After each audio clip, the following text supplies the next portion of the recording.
tafliad fydd i Abertawe o'r ochr draw yn cael ei chymryd yn gyflym tuag at Chloe Chivers, y bêl mlaen at Hosford. Ydy Hosford yn camsefyll na, cyfle cyntaf i Abertawe. Hosford, yn erbyn y postyn, dos bosib. Mae dal yno yn y cwrt chwech. Prif o'r Pontypridd yn gallu clirio. Wel, braidd yn ffodus. Dim yn siŵr os taw croesiad nag ergyd oedd hynny gan y capten Hosford, ond fi ath i'n erbyn y postyn.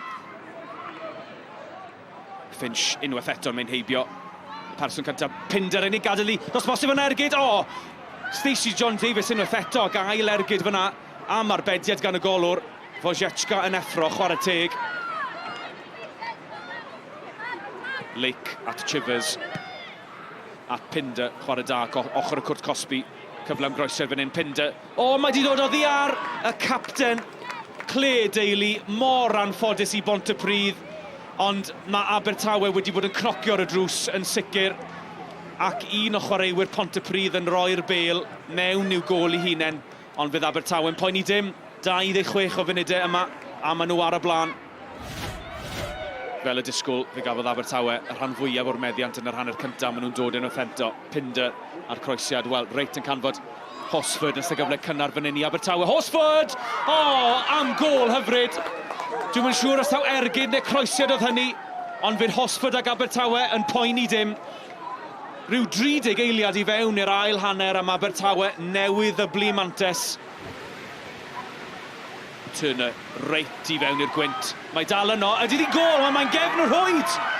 A mae'r dyfarnwr wedi nodi fod hi'n gol dilys Ffion Simmons sy'n newydd o'r mlaen yn eilydd i Pontypridd sydd wedi taro nôl. 5 munud ar hugain yn weddill, Pontypridd nôl yn y gêm. Emily Thomas draw at Chivers. Chivers yn mynd amdani, a'r ergyd am arbediad hyfryd gan Wojciechka.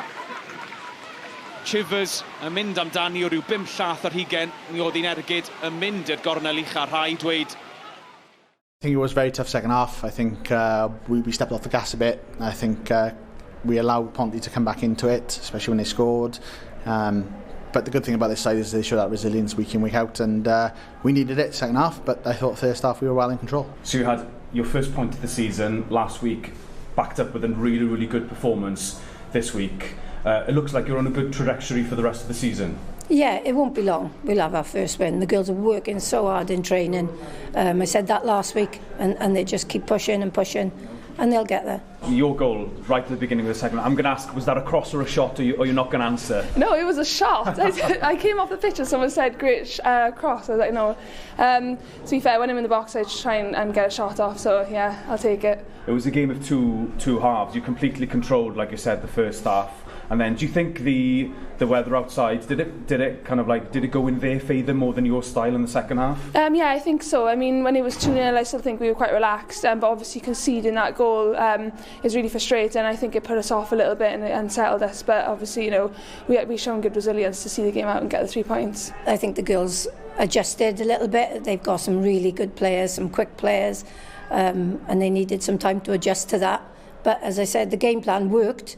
The shape was good. Just little details now going forward, and I'm sure we'll get our first win soon.